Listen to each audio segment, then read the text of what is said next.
সম্মানিত প্রিয় দেশবাসী, আমরা একটি বিষয় সম্প্রতি লক্ষ্য করেছি।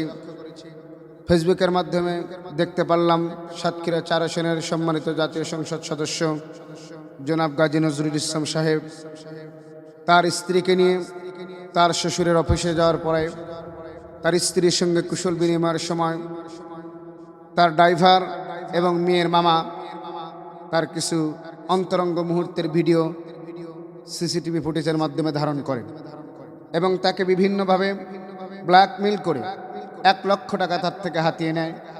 সেই সাথে তার যে চলার গাড়িটি তিনি যাতে চলতেন সেই গাড়িটি জব্দ করে সেই কূটনৈতিককারীরা তার থেকে আরো 10 লক্ষ টাকা দায়ের করে।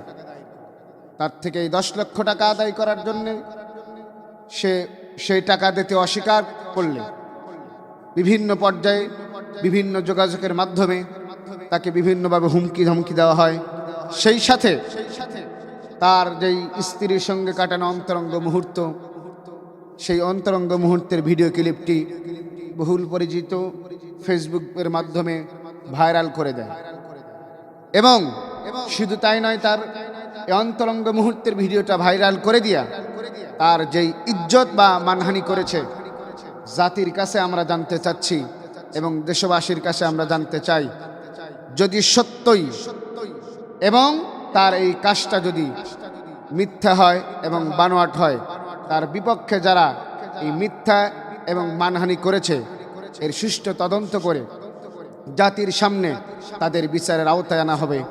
এবং আমি দেশবাসীর কাছে অত্যন্ত এবং দায়িত্বহীন কণ্ঠে বলতে চাই, যারা ইসলামওয়ালাদেরকে কালামওয়ালাদেরকে ইজ্জত হানি করার চেষ্টা করে, মানহানি করার চেষ্টা করে, যদি তদন্ত সঠিকভাবে তাদেরকে আমরা বিচারের আওতায় এনে লোক সমাজের সম্মুখে জাতির সম্মুখে তাদের বিচার করা হবে।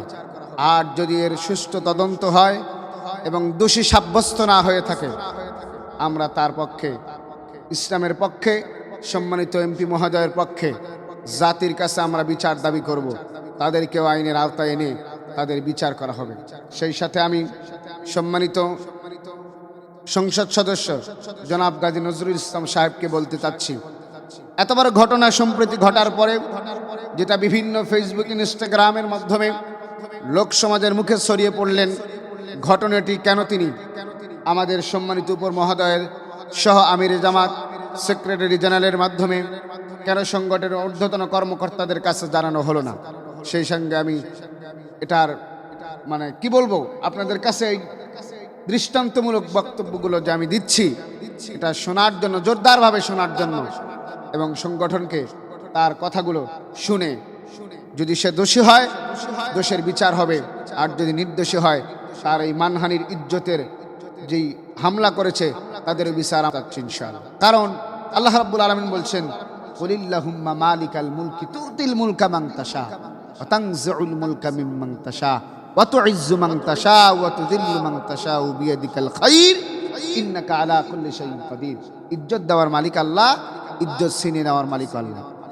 কারণ হলো দুনিয়ার মানুষেরা যখন কারো ইজ্জত লুণ্ঠন করার চেষ্টা করে, আর মহান আল্লাহ রাব্বুল আলামিন যদি ওই ব্যক্তির ইজ্জতকে বাঁচানোর জন্য সম্মানটা আল্লাহ রাব্বুল আলামিন যদি তাকে দিয়ে থাকেন, গোটা তামাম পৃথিবীর সব মানুষ চেষ্টা করেও কখনো ইজ্জত হানি করা সম্ভব নয়, ঠিক কি না?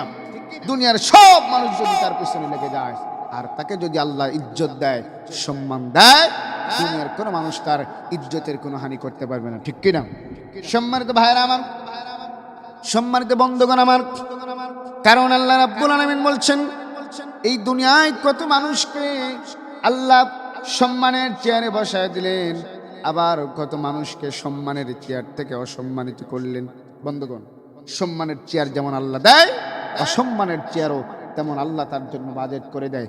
যদি সম্মানিত ব্যক্তি সম্মানী কাজ করতে যায় তাকে আল্লাহ সম্মান দেয়, আর সম্মানিত ব্যক্তি যখন অসামাজিক কাজে এবং বিভিন্ন বিরূপ মন্তব্য কাজের মধ্যে লিপ্ত হয়ে যায়, আল্লাহ তাকে জাতির সামনে তার ইজ্জত হানি করে। কথা বলেন ঠিক কিনা?